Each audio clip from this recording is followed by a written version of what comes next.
Hello, I'm Sunny Williams. I'm up here on the International Space Station. So we're going into the Russian segment. Be ready. You don't need a passport either.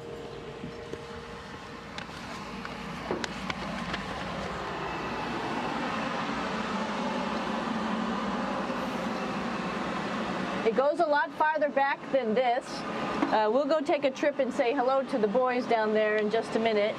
Well, let's do that first, actually, and then we'll go down to the Soyuz at the very end. This is Yevgeny. Hi. Doing a little tour.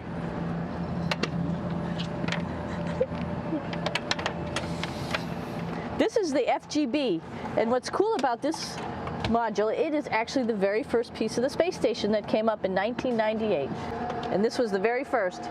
It is like the Russians' PMM. It has a lot of storage, as you can see.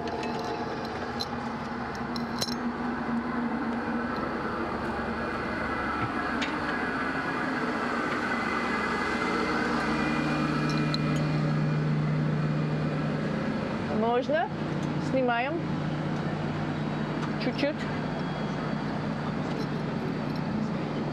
So here we are in the heart of the space station, really. This is the service module. This is the central post. In case we had any problems, I know a couple of the questions were about what type of things do you have to worry about. And some of the things we have to worry about in space are fire. If we had a fire, if we had a depressurization, like we were hit by a micrometeorite and it made a hole, or if we had some type of toxic atmosphere. We use ammonia for our radiator, so there is a possibility that ammonia could come into the vehicle, and then it would be bad for all of us. If we have any of those problems, we come right here, which we call the central post. It is the main heart of the space station. It was also the first computers that came up here that ran the space station. And so behind this wall right here are these main computers. So we gather here as a group of 3 or 6 and then figure out how we're going to either fight the fire, patch the hole, or solve the toxic spill. And what's cool about this module, of course, it's the central post. It also has great windows right down toward Earth. It has controls to fly in visiting spacecraft if they need some assistance right here. It has Russian computers as well as American computers to help us control anything we need to on the space station. It's a couple of our crewmates back there, Oleg Novinsky on the right and Yuri Malenchenko on the left. And there's also a second bathroom here, which is really cool because 6 of us going to one bathroom is really tough. And so there's one bathroom here and one bathroom on the other side where I showed you.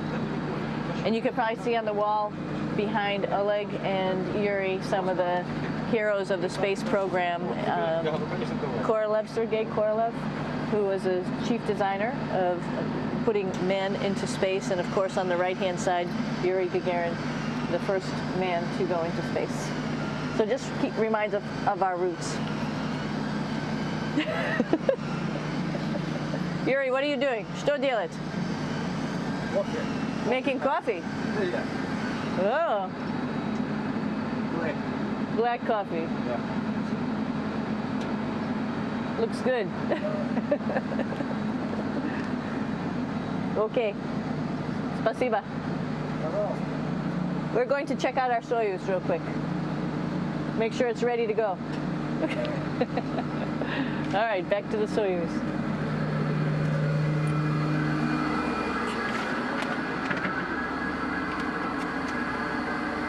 I'm going to stop here just for a quick second. You can see on the Russian spacecraft there's also other modules that stick out, down, and above. Right here is, let's see, I'm trying to be oriented. That's a place where we do spacewalks from for the Russian side. There's Russian spacesuits in here, and also a visiting vehicle which brought fruits and vegetables and becomes a trash container when we undock. Up on this side is also a future place where they're going to do spacewalks from, and connected to it is Kevin's, Oleg's, and Yevgeny's Soyuz spacecraft. And now let's go see ours. Whoa! Извините. No problem. Это пробка.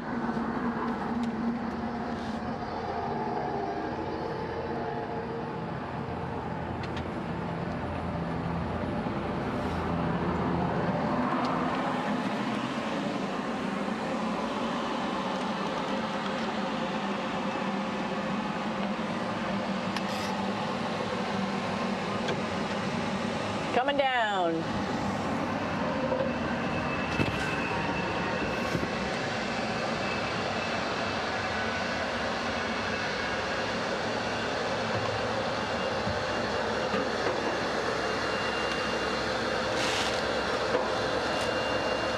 It's a little tricky getting in here.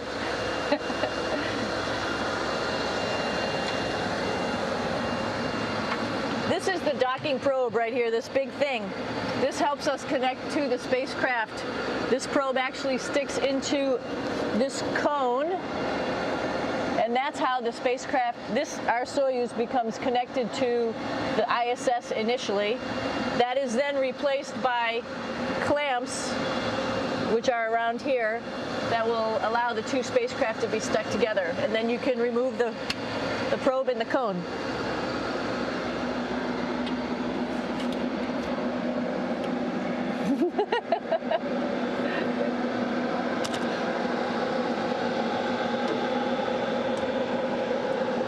You okay? All right, so here we are in the Soyuz. This is what we call the BEO, the living compartment, Bitovoy Otsek in Russian. It also has a little bathroom. It's not as good as the other bathrooms, so we try not to use it too much.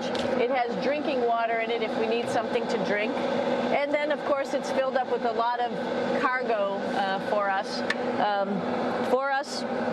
Bringing up and also bringing back down. It has a second purpose when it comes back to Earth. It serves as a garbage container.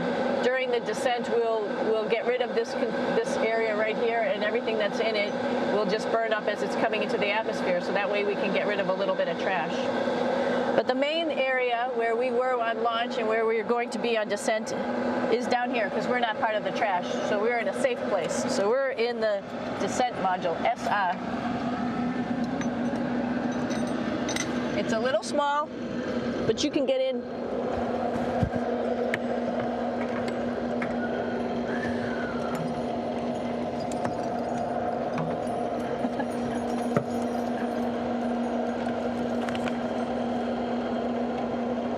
Not sure how well you could see in here.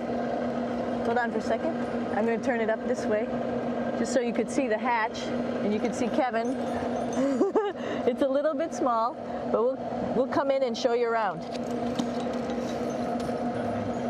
You coming in? Probably not. Okay.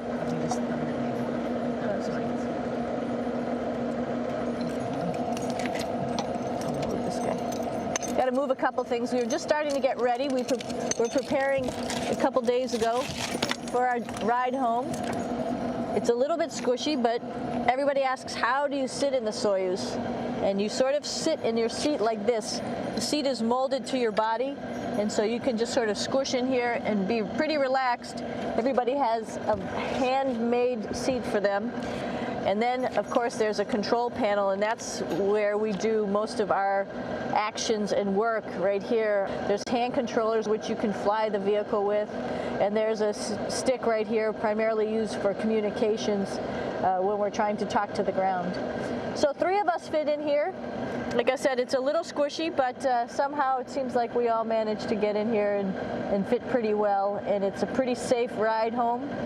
You're probably wondering, what's all this junk behind us?